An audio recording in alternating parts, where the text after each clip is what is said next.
antusiasme luar biasa. Pada saat Anda dulu 91 bagaimana? Kita coba flashback nostalgia sejenak lah Pak Wenus. Ya tidak semeriah sekarang. Tidak semeriah sekarang. Saya pikir wajar saja masyarakat kita, masyarakat sepak bola, apalagi ini banyak supporter, terlalu haus, terlalu lama menantikan sebuah prestasi sepak bola. Itu dia ya. Itu dia. Jadi saya pikir ini hal yang biasa. Kalau orang marah tuh meledaknya sekarang nih. Apalagi usai COVID ya, aduh. Jadi saya pikir ini hal yang wajar. Saya pikir, ini nanti sambutannya lebih masyarakat lebih menunggu, bukan mengecilkan atlet yang lain, mau melihat tim nasional. Kita yang sepak bola yang melatih. Karena haus akan prestasi sepak bolanya itu dia ya. Terlebih lagi, kan tadi sudah saya sampaikan juga, memang ini sambutan tidak hanya untuk timnas kita saja, tapi juga untuk sejumlah cabang olahraga lainnya yang saat ini para atlet sudah berkumpul di gedung Kemenpora. Bus juga sudah mulai mendekat ke gedung Kemenpora. Kalau kita lihat ini pemirsa, arak-arakan menuju ke Kemenpora sudah berlangsung. Ini dia bus yang membawa sejumlah atlet termasuk juga timnas bersama dengan tim ofisial di sana. Itu bahkan ada yang sampai berlari Pak, rela mewarnai tubuhnya setengah merah setengah putih, luar biasa sebagai bentuk kecintaannya kepada timnas kita ya. Sepak bola tentunya. Timnas kita. Jadi sekali lagi tidak mengecilkan arti atlet yang lain, cabur yang lain kita appreciate juga. Mereka juga mengharumkan nama bangsa.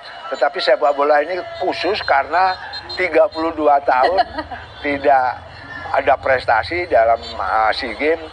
Terus juga jadi makian masyarakat sepak bola, pesimistis banyak masyarakat sepak bola. Pesimistis yang kemudian mengejutkan kita semua dengan capaian. Dan ya, makanya juara ini ya seperti ledakan ya.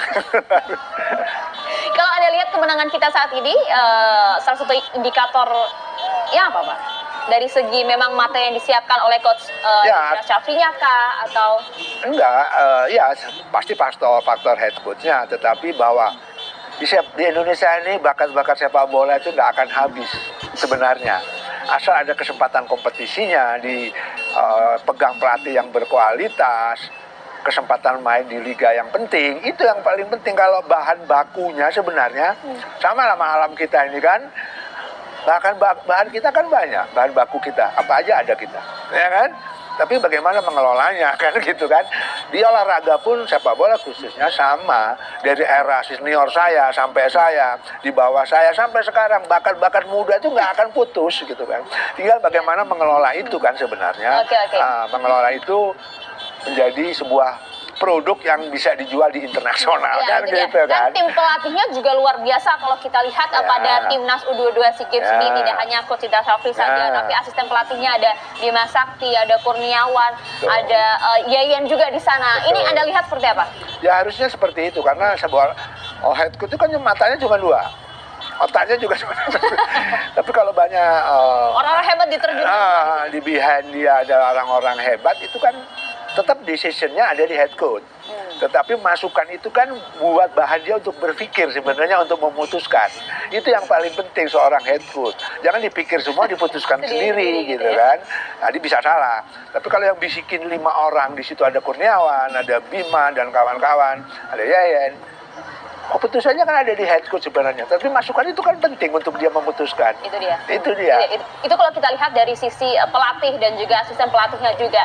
Nah, tapi para pemain kita ini juga tadi Anda sampaikan, memang mereka juga hebat-hebat kok pada kali ini gitu. Timnas U22 kita kali ini juga hebat-hebat. Belum lagi kan kemarin sempat ada berbagai kendala lah. Ada beberapa klub bola yang kemudian menahan atlet mereka untuk join di timnas ini. Tapi kemudian coach Indra Syafri yang dengan ngotot yang ingin mengambil mereka untuk membuktikannya di timnas begitu ya. Pelatihan-pelatihan di klub ini yang membawa mereka hingga meraih emas aja nih. Ya pasti pembinaan di klub itu kan juga penting, pelatih di klub itu juga penting. Sebelum mereka di liga itu sendiri, mereka main di klub-klub bawah kayak sekolah sepak bolanya, kan gitu kan.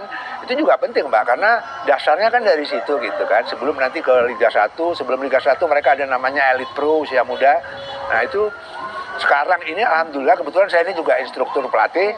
Di klub-klub itu, di Elite Pro-nya itu sudah banyak pelatih-pelatih yang punya license yang bagus gitu Ya. kan. Anda saat ini di Persib Palu ya? Saya di Persib Palu dan juga saya instruktur AFC juga.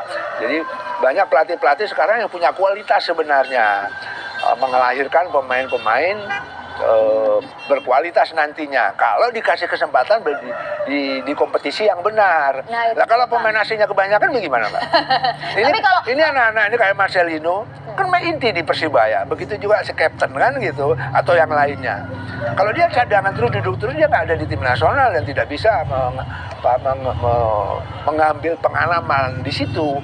Kompetisi itu apa sih, Pak? Sebenarnya di samping entertain, yaitu mengasah kawah di mukanya pemain-pemain kita untuk outputnya jadi pemain nasional. Kalau dia duduk manis cadangan yang main orang dari luar semua, ini yang nanti pemain nasionalnya siapa? Berikan rasa kepercayaan juga begitu ya kepada timnas kita, kepada Garuda muda kita. Tapi sejauh ini para pelatih di sejumlah klub, terutama di Liga 1 sudah memberikan yang mana di Liga 1, yang mana Liga 1 asing semua pelatihnya. Hanya 1-2 orang, ada Aji Santoso. Kesempatan kepada Garuda mudanya, kepada para atlet kita. Lula iya, kan mereka mainnya di Liga 1 pelatihnya asing gitu kan. Tapi alhamdulillah, yang penting dari bawahnya harus betul. Nah, pelatih kalau udah usia muda di bawahnya itu kan rata-rata pelatih lokal, Pak. Nah, pelatih lokalnya juga sudah kita bekali ilmu pengetahuan nanti yang baik. Sehingga melahirkan pemain-pemain sekarang main ini, walaupun nanti di seniornya di Liga 1-nya pelatihnya asing, tapi dia sudah mempunyai sudah mempunyai bekal yang baik karena ditangani sebelumnya dengan pelatih-pelatih yang baik pula. Orang lokal. Itu dia. Bekalnya sebenarnya dari sana ya. Iya. Dan yang pasti, yang pasti kita tidak bisa menutup. Orang asing nggak bisa, di luar negeri sudah semuanya juga asing gitu. Tetapi bagaimana grassroots itu usia muda itu ditangani pelatih-pelatih lokal yang punya kualitas, itu yang paling penting, yang pada akhirnya melahirkan pemain seperti yang ada di Singgim ini. Paling tidak menciptakan mental para atlet kita, para Garuda kita untuk kemudian bisa mampu mengemban berbagai tantangan-tantangan, terutama paling tidak di Liga 1 dulu gitu kan ya. Mentalnya itu ada di kompetisi, saya bilang tadi kawal di mukanya itu di kompetisi. Kalau dilatih bagus, terus dia ngambil pengalamannya di mana? Dalam latihan doang bagus, ya kan? Pertandingan nanti grogi, kenapa? Kompetisinya jarang main. Justru anak muda-muda yang punya potensi bagus itu sok mainkan di liga kayak Liga 1 yang tantangannya berbeda, yang dihadapin orang gede-gede asing. Nah itu yang dia Marcelino punya, biasa main di liga dia kan. Jadi terbukti lah kemarin di SEA Games ya. Alhamdulillah, mudah-mudahan begitu. Kita kembali melihat pemirsa, ini sudah mulai mendekat ke titik keberangkatan awal di gedung Kemenpora Republik Indonesia. Ini adalah bus yang mengangkut timnas U22 kita bersama dengan sejumlah ofisial. Jadi sudah tiba nampaknya sudah tiba di dekat gedung Kemenpora Republik Indonesia, sudah segera bergabung dengan sejumlah atlet dari berbagai cabur lainnya. Kontingen Indonesia kita yang sudah berada di sana, pemirsa, karena kita patut bangga, kita patut bahagia, tidak hanya kepada timnas U22 kita saja yang bisa meraih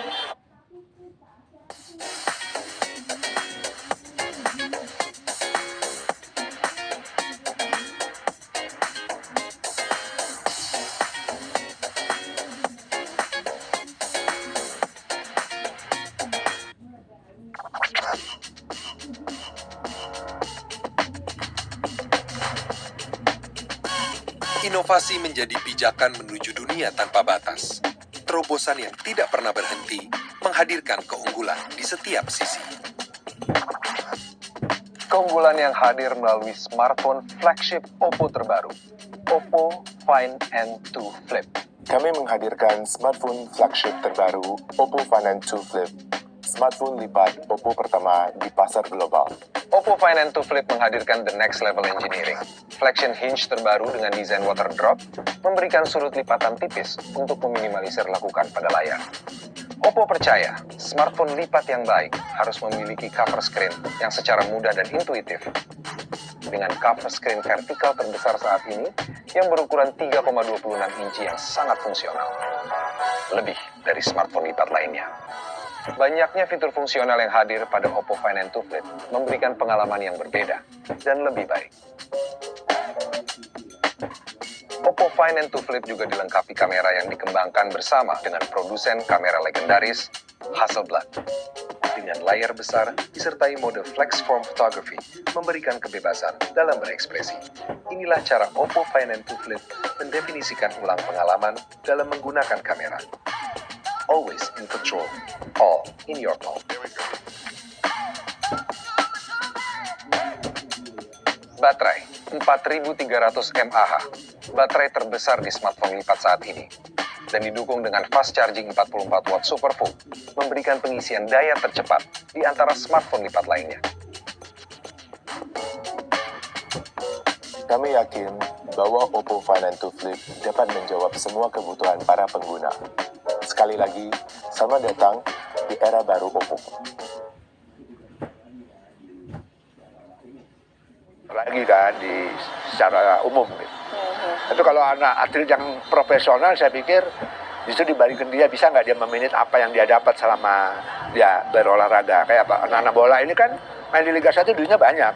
Bagaimana dia ini. Tapi kalau atlet yang lain yang memang tidak ada kompetisinya, itu diperhatikan lah. Itu yang harus mendapatkan perhatian lebih, tadi seperti yang disampaikan ada Dayung dan juga cabur lainnya. Saya pikir Pak Jokowi ini atau Menpora yang baru ini udah memikirkan, mudah-mudahan.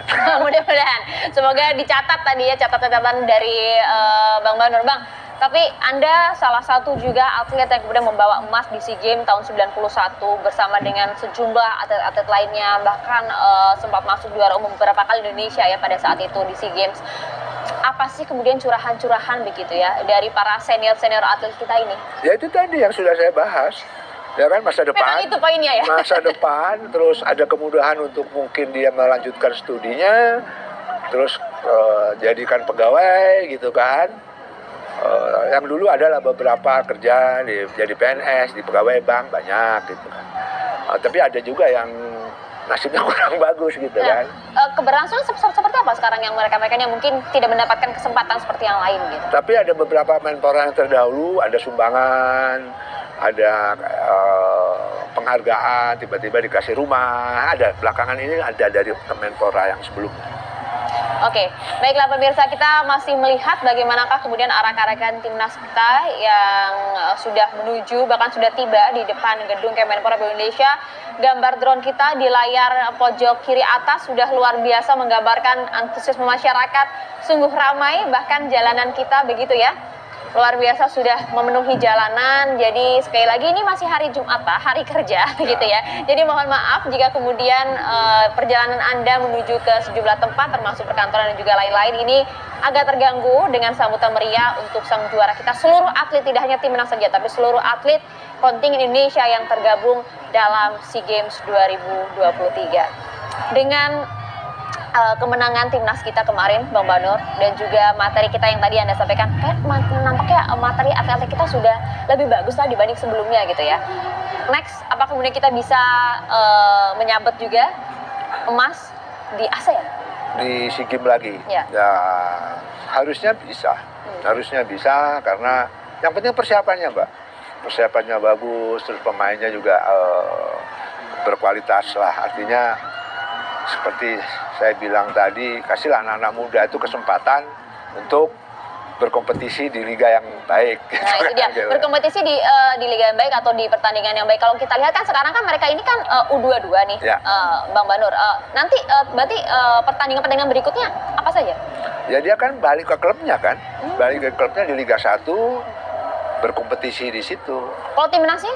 Timnasnya tergantung ada event apa ke depan gitu kan. Kalau Indra Safri lagi mempersiapkan event yang akan datang. Nah, mungkin kumpul lagi mereka. Event apa saja tuh biasanya kalau misalnya usai U22 banyak kan ada bertanding U23 dan lain-lain? Ya, banyak lah. Ada di AFC, Piala AFC atau Piala Asia. Banyak kalendernya AFC, FIFA kan banyak itu. Tinggal PSSI mau ikut yang mana. Kalau yang senior kan ada pelatih Santayong kan itu timnya beda. Ya. Jadi kalendernya PSSI itu banyak. Makanya Indra pernah ngeluarin statement, oke, euforianya jangan lama-lama ya, habisnya ada tantangan baru lagi. Berarti ada event baru lagi, walaupun saya tidak tahu persis apa nih setelah ini event yang akan dihadapi timnya Indra Safri. Iya, U22 luar biasa, tapi bagaimana kemudian dia bisa juga mentorehkan prestasi yang sama, begitu kan, di event-event selanjutnya. Nah, Ya. bagaimana kemudian mereka bisa mempertahankan prestasi mereka ini? Mungkin Ya. dari senior ya? Ya, yang pasti Para ini junior ya. anak-anak dibina terus nanti kalau ada mengikuti suatu event persiapannya yang betul. Jangan lagi gonta ganti pelatih, itu aja dipertahankan. Pelatih itu kan bagus sudah, pemainnya juga gitu. Memang tidak 100% pemain yang ada sekarang yang terbaik di Indonesia. Mungkin ada nyelip 1-2 yang di luar sana yang belum bergabung. Boleh saja gitu kan, diambil lagi, karena walaupun bagaimana saya tahu persis Coach Indra ini punya data, Ya, pasti. database pemain-pemain muda yang punya masa depan. Ya, Pak, ini coba kita dengarkan juga bagaimana gemuruh begitu ya sorai dari masyarakat kita yang sudah menyambut seluruh timnas berikut ini.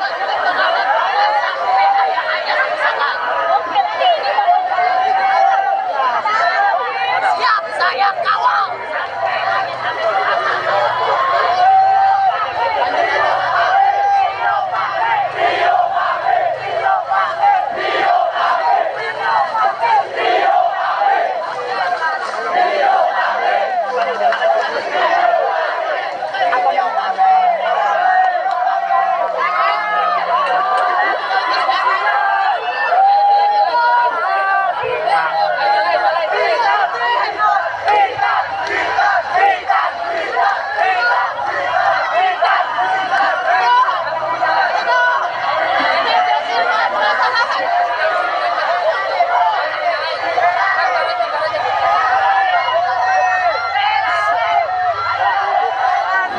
Nggak mau tahu, recokin orang.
Lebih diutamakan begitu ya kalau masyarakat kita lihat kepada para timnas kita gitu ya, memang antusiasme yang lebih disampaikan apresiasi oleh masyarakat kita kepada timnas kita karena memang rasa haus terhadap prestasi sepak bola kita yang sudah lama begitu kan ya Pak Banur ya. Tapi kalau kita lihat dari cabur-cabur lainnya memang sudah sering mendapatkan prestasi yang memang luar biasa begitu, terutama di SEA Games. Saya yakin juga atlet-atlet cabur lain bangga juga dengan sepak bola negaranya Oh, dia. iya.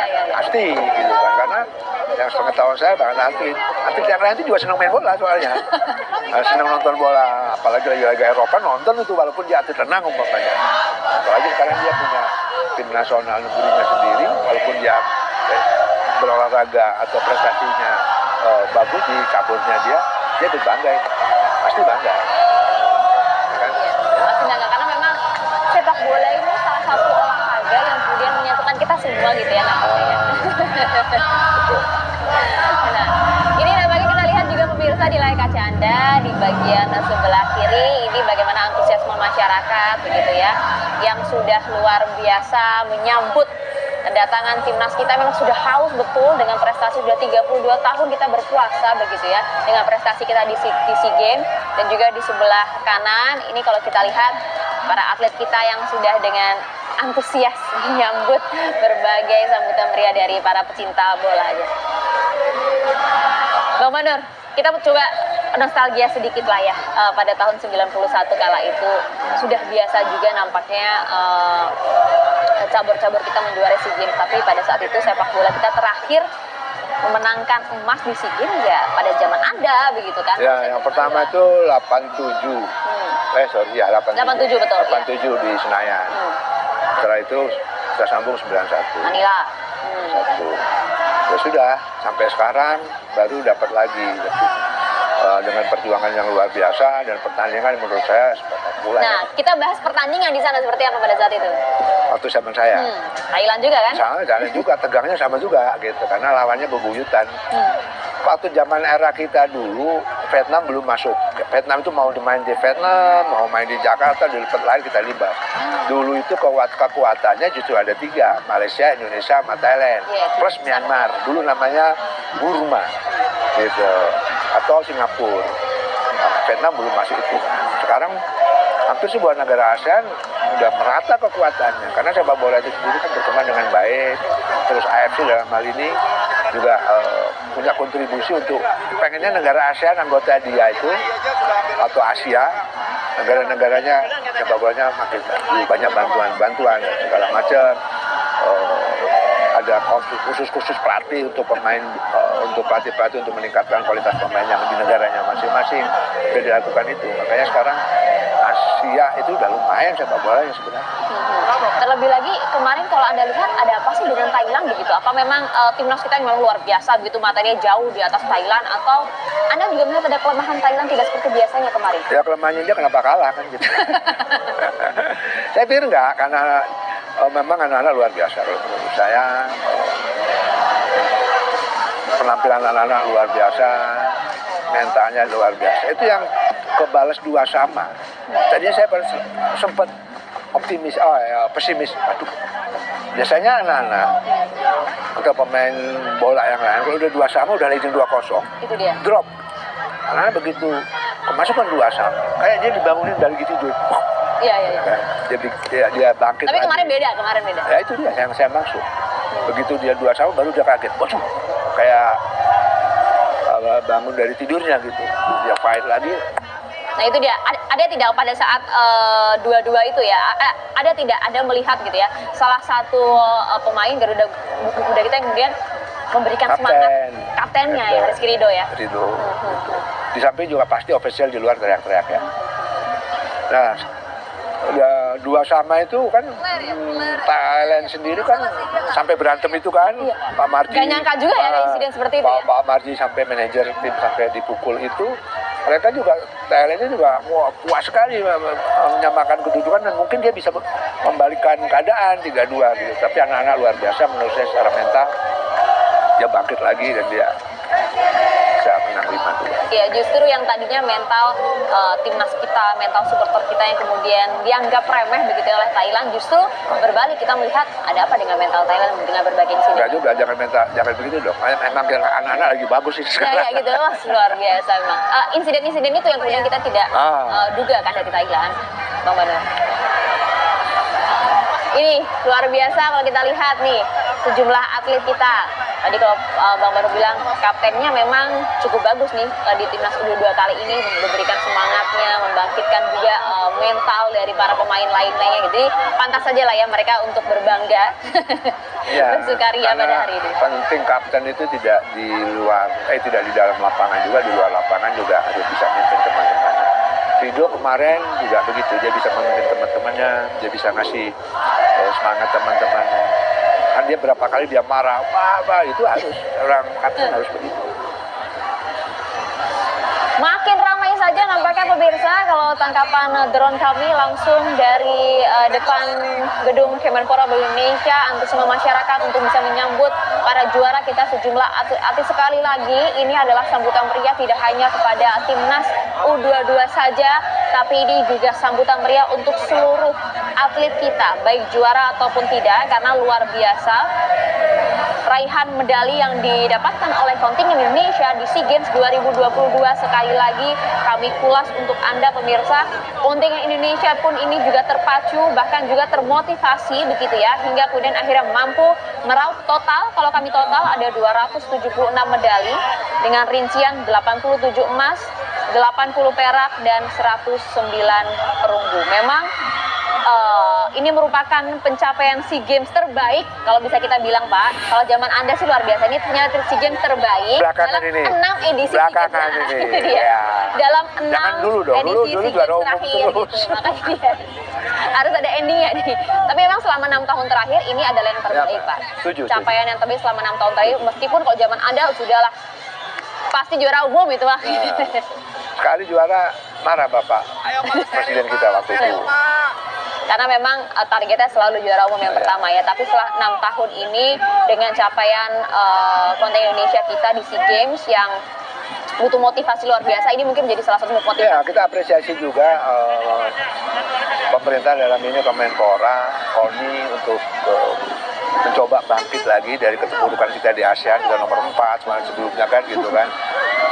Pelan-pelan lah gitu kan, nggak gampang karena negara lain juga mempersiapkan atletnya dengan baik juga. Belum lagi kita bicara. Vietnam, ya? Nah, ya.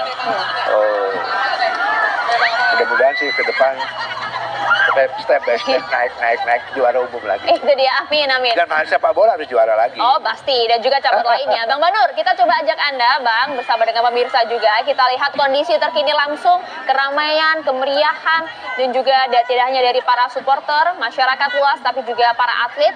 Sudah ada rekan kami, Zinedine Duhan, langsung dari Gedung Kemenpora Republik Indonesia. Duhan, langsung saja sampaikan apa yang bisa Anda lihat, suasana keramaian, kemeriahan di sana. Juga kita saat ini di depan gedung Kemenpora memang terlihat sangat meriah di sini, di mana bis dari timnas U22 maksud kami di sini telah sampai di depan gedung Kemenpora, di mana juga tadi sebelum bis ini sampai memang lalu lintas cukup lancar, di mana mobil dan motor masih dapat lalu lalang dengan bebas. Namun sesaat setelah bis ini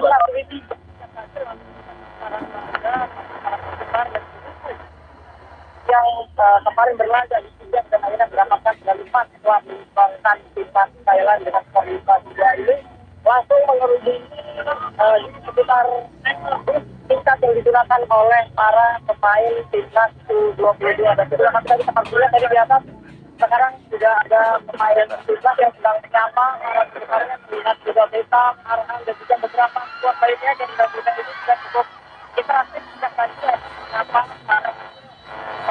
para supporter ini untuk kita dialog bersama. Lalu juga tempat ada yang melemparkan beberapa cendera lama untuk para penggemarnya yang dari bawah untuk memberikan kemenangan kepada mata-mata yang bawa dari Kamboja.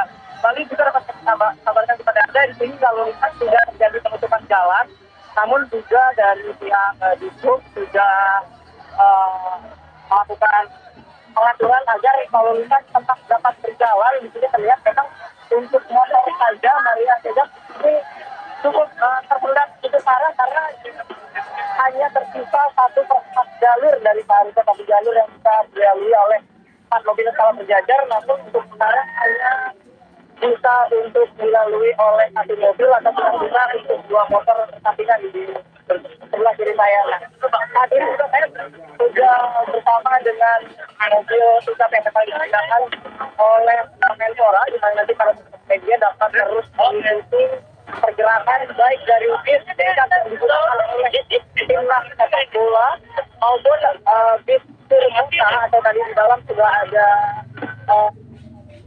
yang biasanya digunakan busur di Kota Bogor maupun Bandung atau Bandung Kemudian yang biasanya digunakan untuk berkeliling Kota Bandung, yang pada kegiatan pagi hari ini akan digunakan untuk berkeliling para kontingen mulai dari gedung Kemenpora hingga nantinya akan berakhir di VIP Gelora Bung Karno. Nah, selain itu juga memang di dalam tadi sudah dipadati oleh para atlet, dan Maria dan juga pemirsa juga tadi saya menyebutkan bahwa motor masih dapat berlalu lalang.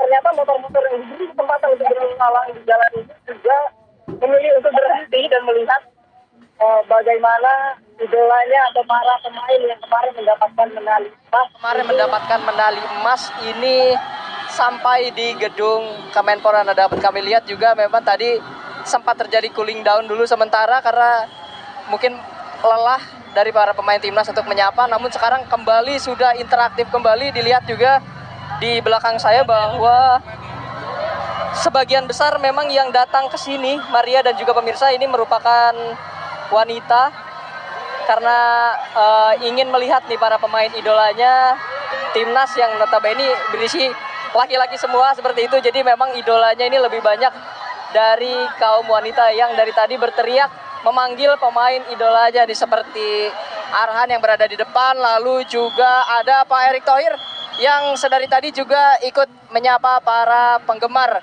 yang selalu setia sejak awal SEA Games hingga akhirnya bisa juara di final dengan menumbangkan Thailand dengan skor 5-2. Nah, untuk sementara itu Maria, kami masih akan terus mengikuti pergerakan dari arak-arakan ini. Memang untuk formasi bis sendiri yang paling depan itu tentunya akan dipimpin oleh bis tingkat yang diisi oleh para pemain timnas sepak bola, lalu diikuti oleh bis-bis yang tur kota diisi oleh beberapa kontingen dari beberapa cabang yang lain. Maria. Udah naik. Aku udah naik. Oh iya. Udah, gue juga udah naik. Masih udah naik.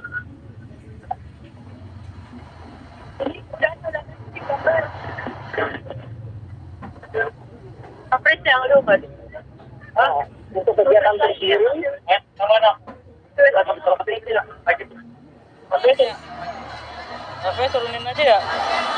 Sulit. Untuk kegiatan sendiri Maria dan juga pemirsa, ini akan sudah dimulai sejak sekarang.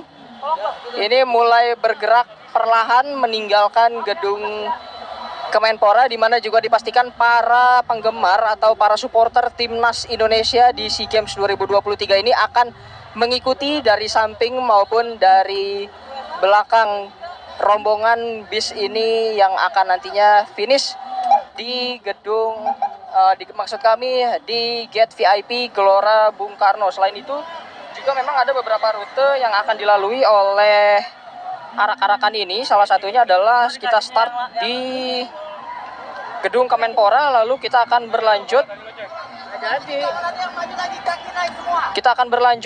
melalui Hotel LE Meridian, lalu juga kita akan melalui stasiun Duku Atas, lalu selanjutnya kita akan ke Bundaran HI, dan di sana para bis ini maupun media akan berhenti sejenak di Bundaran HI, di mana juga akan adanya sambutan sekitar 10 hingga 15 menit. Lalu juga kita akan melalui CIMB Niaga Sudirman dan akan terus mengintari Jalan Sudirman sehingga nantinya kita akan sampai di gate VIP Gelora Bung Karno atau di Patung Panahan untuk melaksanakan seremoni sesaat setelah nantinya rombongan ini sampai. Nah, untuk kecepatannya sendiri Maria, ini memang terhitung sangat pelan untuk melaju ke arah Gelora Bung Karno, di mana juga memang tidak dapat menggunakan kecepatan yang terlalu tinggi untuk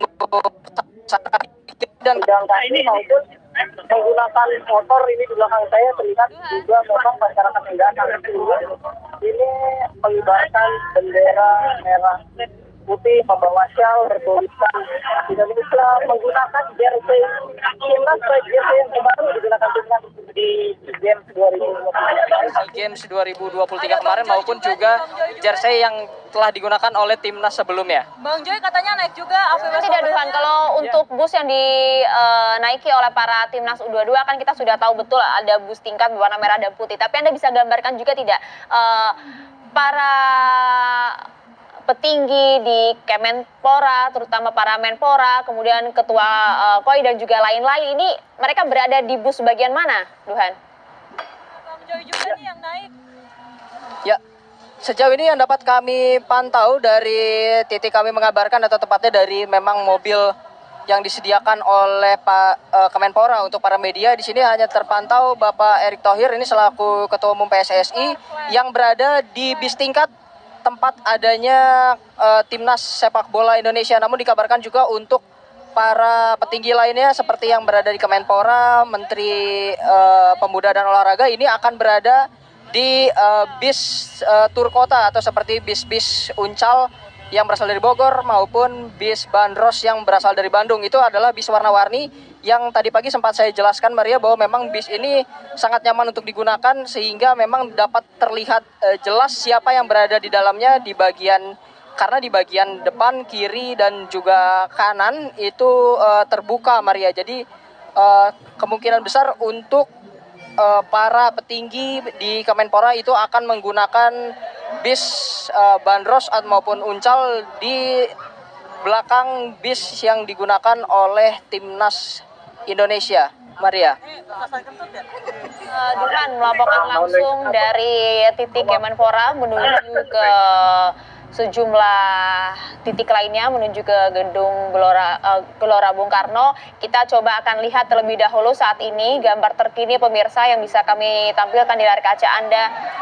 Anda lihat bagaimanakah saat ini sejumlah atlet kita, tidak hanya timnas saja tapi dari seluruh cabur bersama dengan tim official dan juga para pejabat di Kemenpora ini saat ini berada di titik Taman Ria kalau kita biasa sampaikan ya.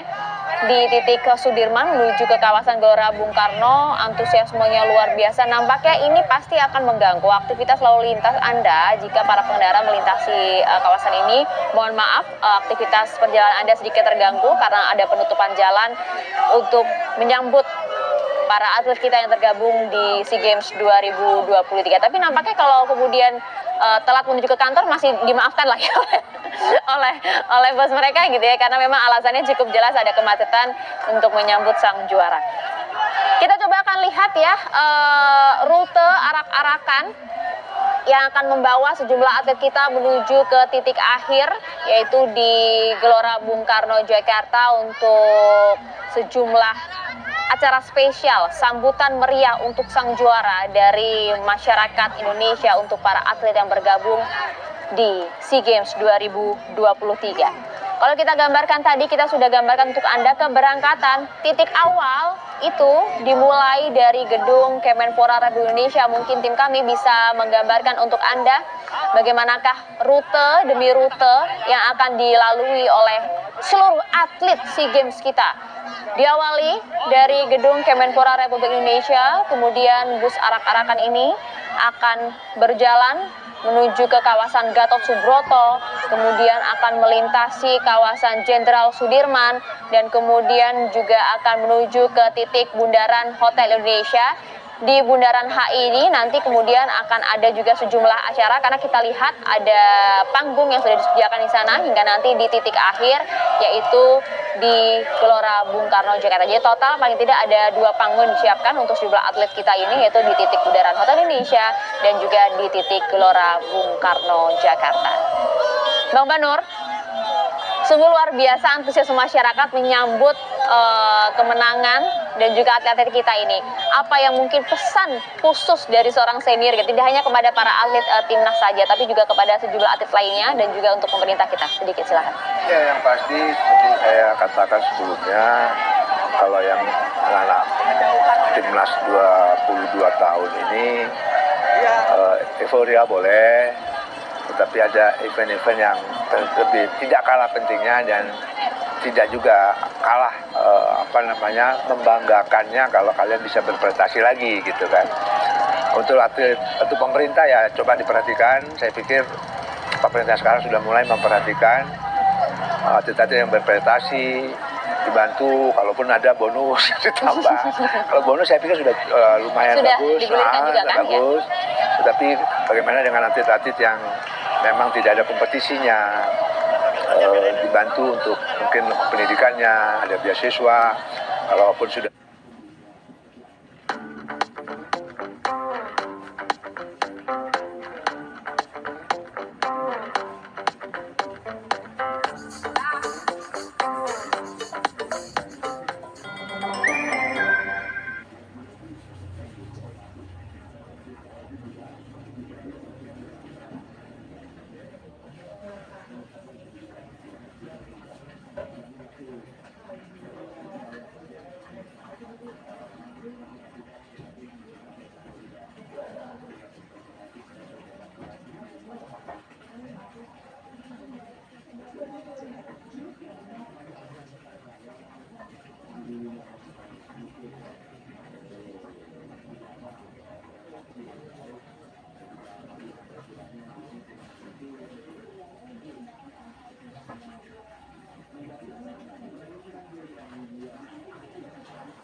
Sintayong juga masih memiliki sebenarnya masih fantastisnya juga seperti itu juga itu ya. Soalnya kan di sini mungkin faktor teknisnya justru yang saya melihat yang benar lebih disiapkan dengan apa ya, dengan lebih rapi ya. Kenapa nggak boleh kalau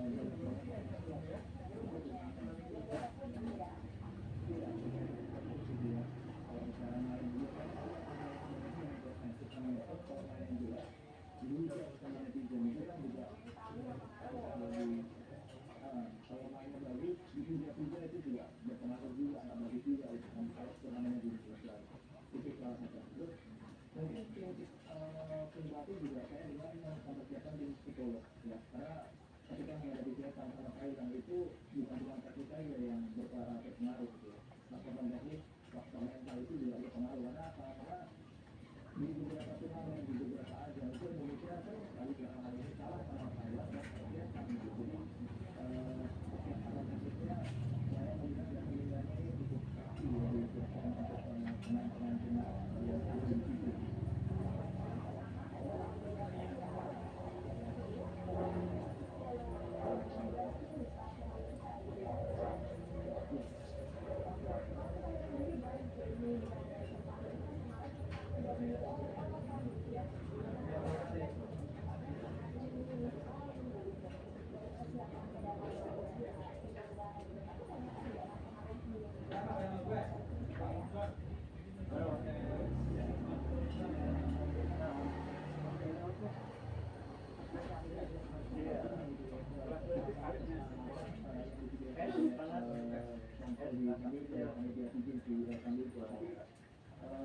Yang penting bagi pemain itu adalah mereka tidak kasih janji dengan kondisi seperti itu dan nanti yang lapangannya cukup representatif kalau kita melihat dari yang saya lihat di lapangannya cukup bagus dan itu kan sama ganti di stadion bukan stadion utama ya, karena kalau di stadion utama yang dipakai di stadionnya cukup representatif di itu.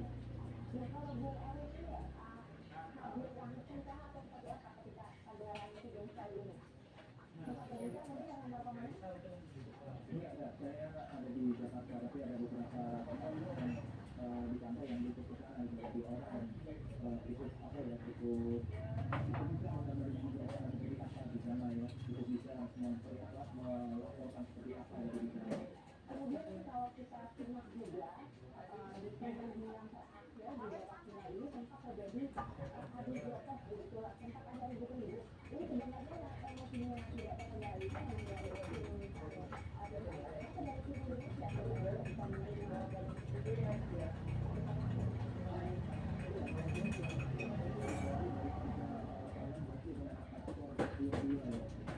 pemain-pemain ofisialnya kan begitu agresif dan cenderung provokatif merayakan di area tim Indonesia itu, dan tim Indonesia itu kan yang sangat provokatif gitu. Dan memang ada beberapa orang yang terpanggil dari tim Indonesia dan akhirnya jadi kericuan, tapi setelah itu tim Indonesia di sana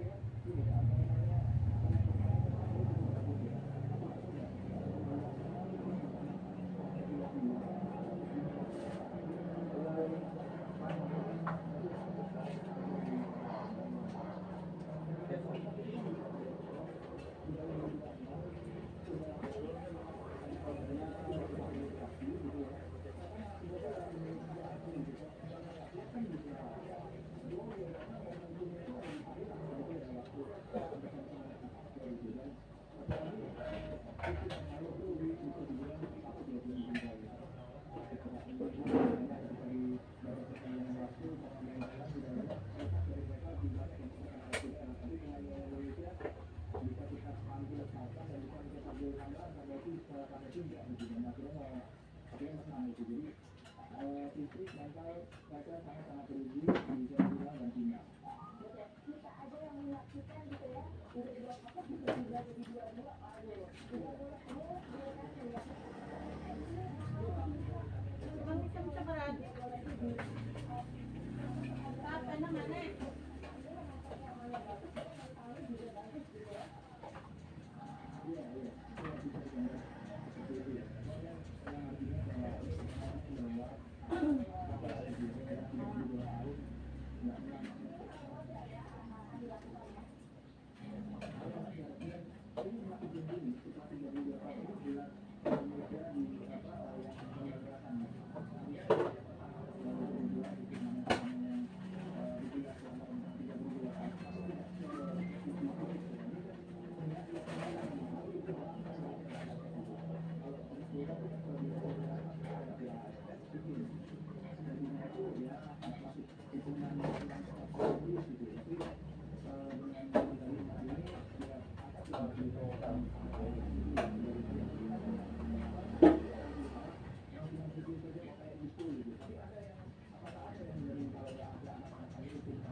kompetisi Indonesia itu masih jauh dari kata kelas nasional. Sudah senior juga coba terjadikan jurusan tahun lalu. Terus di level junior di level nasional kompetisinya ini bisa dibilang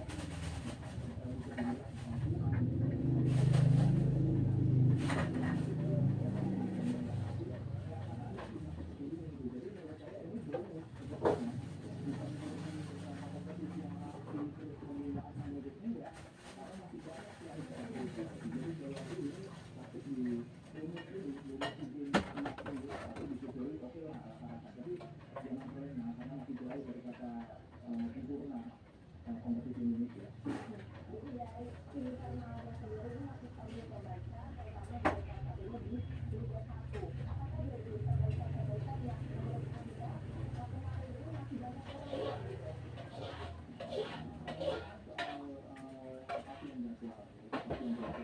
Yang kedua soal keamanan, karena kan soal keamanan akhirnya yang membuat kompetisi Indonesia ini sesuai ya dengan kasus yang jurusan kemarin. Terus yang ketiga adalah bagaimana soal pertandingan. Ini kan juga pengaruh juga kualitas pertandingan untuk kedua kompetisi. Lalu juga adalah bagaimana menyiapkan pemain-pemain yang ada di klub itu. Kalau mau pemain-pemain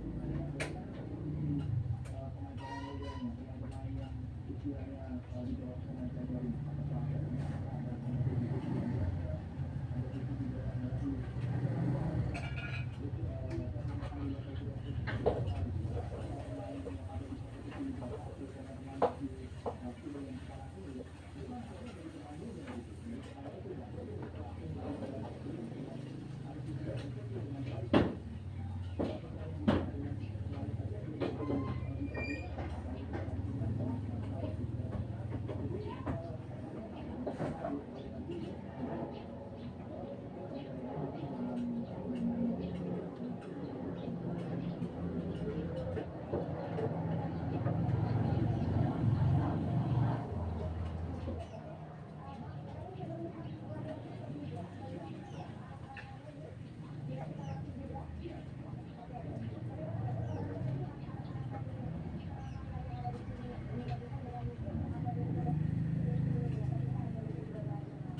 Ada beres.